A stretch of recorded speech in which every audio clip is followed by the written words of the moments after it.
నమస్తే. ఉమ్మడి వరంగల్ జిల్లా అసన్పర్తి పోలీసులు తనను వేధించారు, అందుకే నేను చనిపోతున్నాను అని సూసైడ్ నోట్ రాసి భార్యకు కుటుంబ సభ్యులకు పంపించి ప్రశాంత్ అనే వ్యాపారి మిస్సింగ్ అయ్యాడు.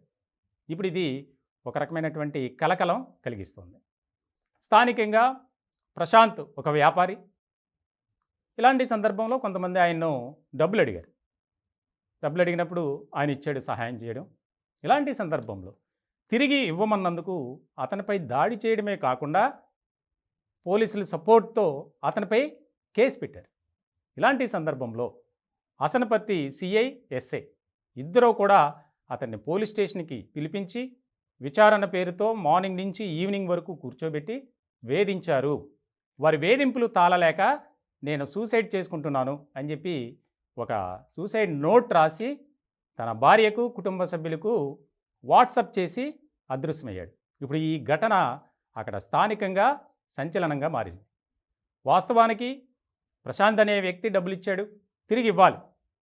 కానీ వారే రివర్స్ కేసు పెట్టారు.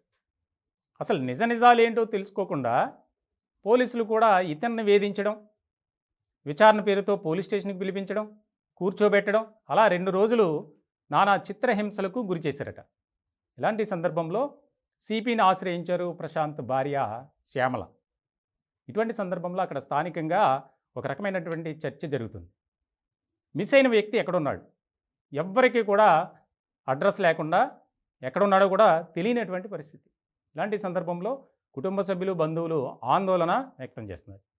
సిపి ఇప్పటికే ఆ యొక్క అసనపర్తి పోలీస్ స్టేషన్కి సంబంధించినటువంటి సిఐ, ఎస్ఐలకి ఇద్దరికీ మెమోలు ఇచ్చారట. చాలా ఆసక్తికరమైనటువంటి పరిణామంగా మారింది.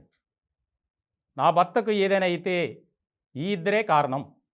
అసన్పర్తి పోలీస్ స్టేషన్లో సిఐ, ఎస్ఐ ఇద్దరు కూడా చాలా ముఖ్యమైనటువంటి పరిణామంగా మారింది. ఆయన ఆచూకీ కోసం పోలీసులు గాలిస్తున్నారు. ఇప్పటికే ప్రత్యేక బృందాలు ప్రశాంత్ కోసం గాలిస్తున్నాయి. ఇటువంటి సందర్భంలో భార్య ప్రశాంతి ఒకటే చెప్తుంది, పోలీసులు వేధింపుల వల్లే నా భర్త ఇలా సూసైడ్ నోట్ రాసి వెళ్ళిపోయారు. ఏదైనా జరిగితే దానికి పూర్తి బాధ్యత సిఐ, ఎస్ఐఎల్దే అని చెప్పి ఆమె ఆరోపిస్తున్నటువంటి సందర్భంలో ఆయన ఎక్కడున్నాడో తెలియనటువంటి పరిస్థితి. బంధువులు, కుటుంబ సభ్యులు, స్నేహితులు, ఆయనకి సంబంధించినటువంటి శ్రేయోభిలాషులు అందరినీ విచారించారు. ఎక్కడికి కూడా వెళ్ళాల. కానీ అందరికీ ఈ సూసైడ్ నోటు వాట్సాప్లో పంపించారు. దీనికి సంబంధించి ముఖ్యమైనటువంటి పరిణామంగా చర్చ జరుగుతుంది. పోలీసు వర్గాల్లో కూడా ఒక రకమైనటువంటి కలకలం రేగింది.